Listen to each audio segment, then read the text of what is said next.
everyone. Welcome to Thapar Freescale Systems Lab. This lab is situated in first floor, C block. Myself, Dr. Mandeep Singh.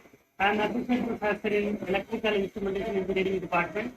He is my colleague, Dr. Mohinder Singh, Assistant Professor in Electrical Engineering Department.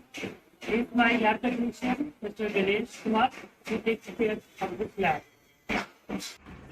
This is entrance of Thapar Freescale Systems Lab. As you can see on the notice board, various list of experiments has been displayed.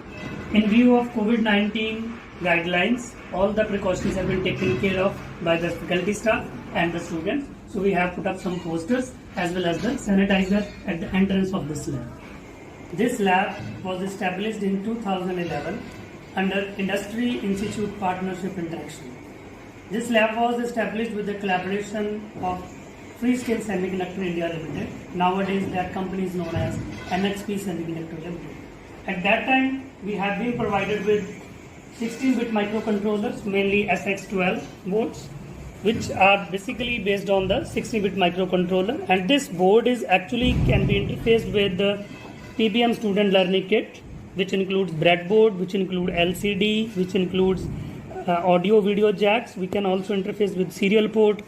So on these boards there are so many interfacing peripherals are available which can be easily interfaced with this DTX S12 board. So this makes more interesting for the students to get interface with this particular microcontroller.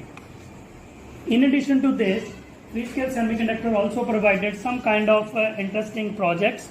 So the same microcontroller S12X has been used in this chassis. So student can implement PID control system to maneuver this particular vehicle.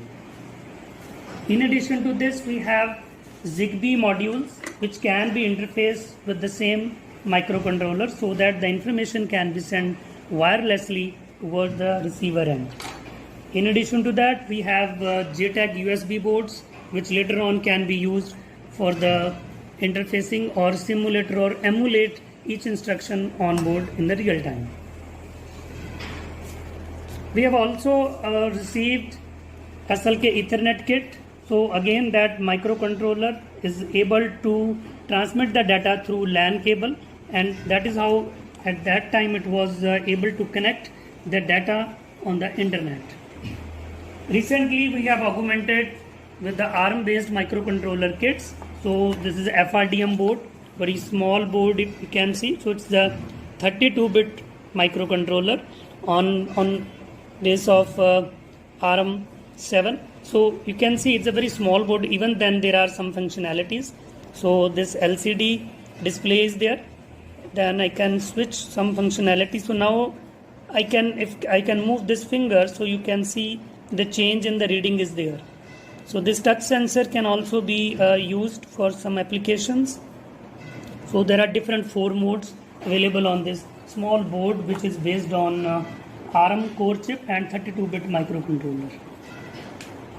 These are the boards which are MSP30, that is by Texas Instruments. So this launch pad is very popular among students, on which we can have another boards like wireless connectivity development kit, where student can develop some circuits which can be used for wireless connectivity.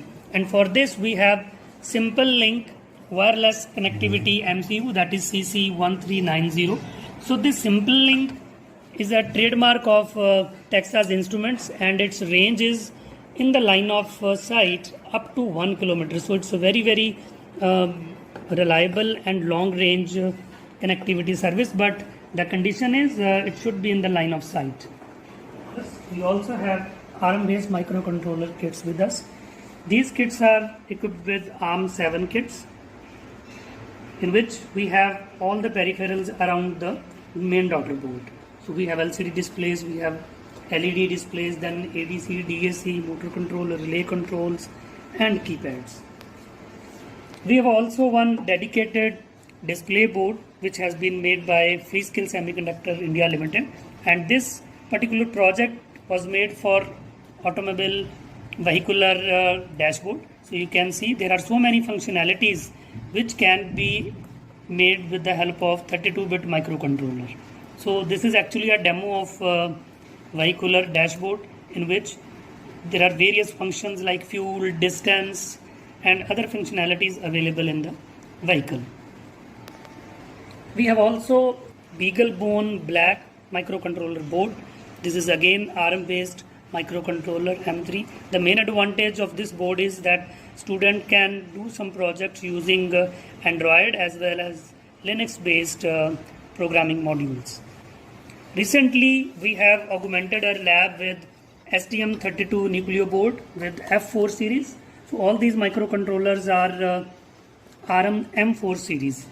So another advantage of this particular board is that this board has all the pinouts available on its PCB. In addition to this, we also have pinout boards compatible to Arduino Uno.